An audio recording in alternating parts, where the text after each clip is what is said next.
বলেন উম্মত শোনো, দুনিয়ার জমিনে তুমি যদি চারটা জিনিস পায়া যাও, বুঝা নিবা দুনিয়া আখিরাত উভয় জাহানের যত কল্যাণ আছে আল্লাহ তোমাকে যেন দিয়ে দিছে। সুবহানাল্লাহ।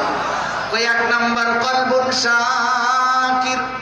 আল্লাহ যদি তোমার এমন একটা কলব দেয় যেই কলব সব সময় শুকরিয়া কার আদায় করে?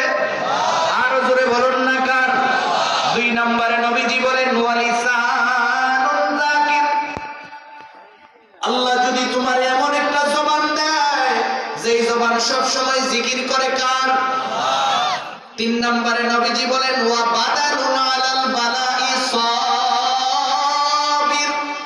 আল্লাহ আপনি আমার এমন একটা বডি দান করেন যেই বডি সুখে দুঃখে অসুবিধায় সুবিধায় সব সময় ধৈর্য ধারণ করে।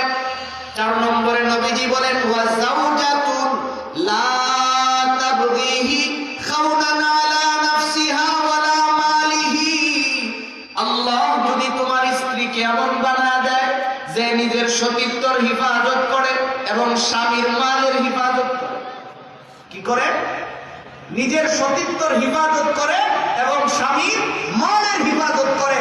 এই চারটা জিনিস যদি তুমি পায়া যাও, বুঝা নিবা দুনিয়া আখিরাত উভয় জাহানের যত দামি জিনিস আছে সব যেন আল্লাহ তোমাকে দান করছেন। সুবহানাল্লাহ। এই জন্য